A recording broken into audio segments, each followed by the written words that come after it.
नमस्कार साथियों।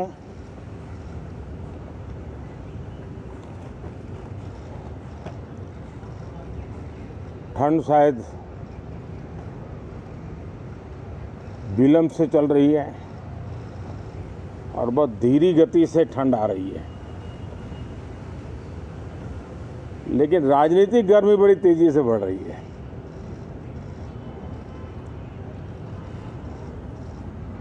कल ही 4 राज्यों के चुनाव नतीजे आए हैं। बहुत ही उत्साहवर्धक परिणाम है। ये उनके लिए उत्साहवर्धक है जो देश के सामान्य मानवी के कल्याण के लिए कमिटेड है,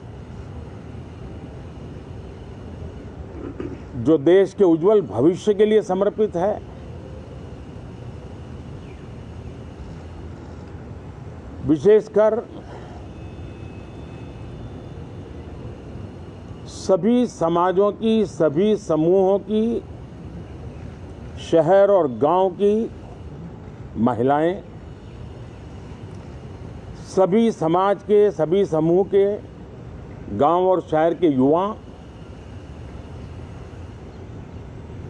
हर समुदाय के, समाज के किसान और मेरे देश के गरीब, ये 4 ऐसी महत्वपूर्ण जातियां हैं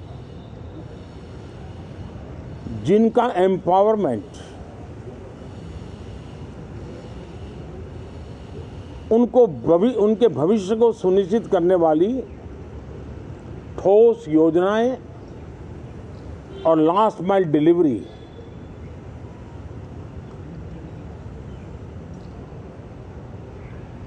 इन उसूलों को लेकर के जो चलते हैं उन्हें भरपूर समर्थन मिलता है। और जब गुड गवर्नेंस होता है, पूर्णतया जनहित के लिए समर्पण होता है, तो एंटी इनकम्बेंसी ये शब्द इरेलेवेंट हो जाता है। और हम लगातार ये देख रहे हैं, कोई इसको प्रो इनकम्बेंसी कहे, कोई इसे गुड गवर्नेंस कहे, कोई इसे ट्रांसपेरेंसी कहे, कोई उसे राष्ट्रहित की, जनहित की ठोस योजनाएं कहें, लेकिन ये लगातार अनुभव आ रहा है। और इतने उत्तम जनादेश के बाद आज हम संसद के इस नए मंदिर में मिल रहे हैं। इस संसद भवन के नए परिसर का उद्घाटन हुआ, तब तो एक छोटा सा सत्र था, ऐतिहासिक निर्णय हुआ था, लेकिन इस बार लंबे समय तक इस सदन में कार्य करने का अवसर मिलेगा। नया सदन है, छोटी मोटी अभी भी शायद व्यवस्थाओं में कुछ कमियां महसूस हो सकती हैं। जब लगातार काम चलेगा, सांसदों और विजिटर्स को भी, मीडिया के लोगों को भी ध्यान में आएगा कि इसको जरा अगर ठीक कर लिया जाए तो अच्छा होगा। और मुझे विश्वास है कि आदरणीय उपराष्ट्रपति जी और आदरणीय स्पीकर महोदय के नेतृत्व में उन चीज़ों की तरफ पूरी तरह निगरानी है। और आपसे भी मैं कहूँगा, कोई चीज़ ऐसी छोटी मोटी आपके ध्यान में आए तो ज़रूर आप ध्यान आकर्षित करना, क्योंकि ये चीज़ें जब बनती हैं तो आवश्यकता के अनुसार बदलाव की भी ज़रूरत होती है। देश ने नकारात्मकता को नकारा है। मैं लगातार सत्र के प्रारंभ में विपक्ष के साथियों के साथ हमारा विचार विमर्श होता है, हमारी मेन टीम उनसे चर्चा करती है। मिलकर के भी सबके सहयोग के लिए हम हमेशा प्रार्थना करते हैं, आग्रह करते हैं। इस बार भी इस प्रकार की सारी प्रक्रियाएं कर ली गई हैं और आपके माध्यम से भी मैं सार्वजनिक रूप से हमेशा हमारे सभी सांसदों से आग्रह करता हूं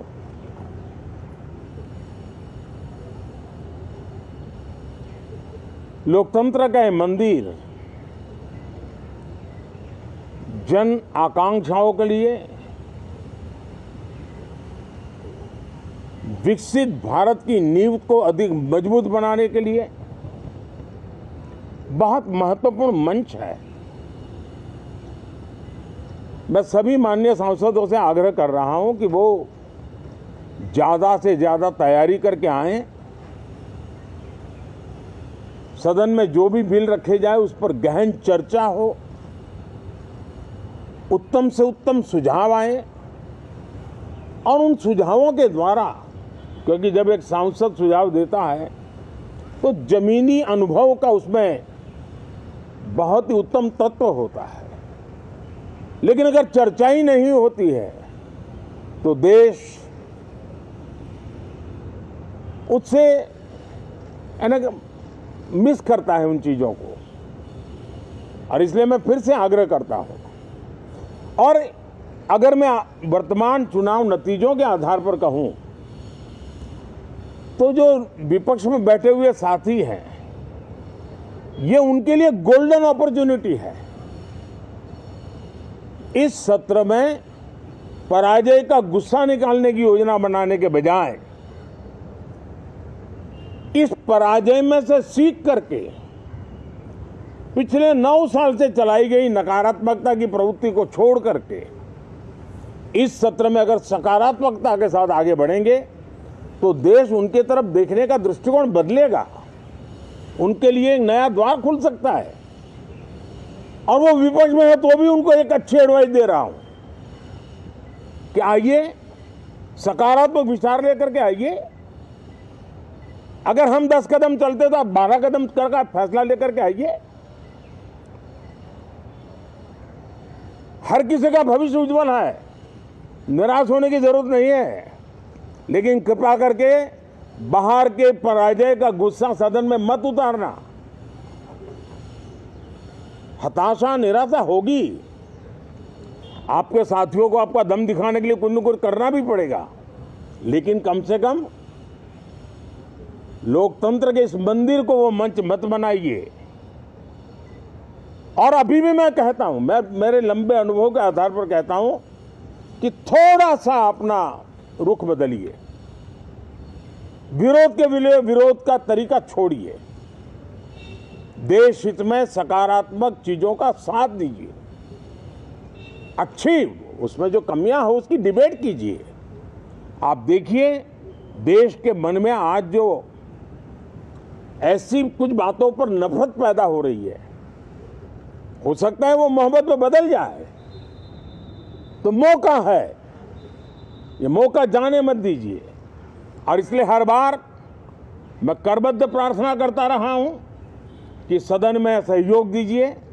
आज मैं राजनीतिक दृष्टिकोण से भी कहना चाहता हूं कि आपका भी भला इसमें है कि आप देश को सकारात्मकता का संदेश दें, आपकी छवि नफरत की और नकारात्मकता की बने, वो लोकतंत्र के लिए अच्छा नहीं है।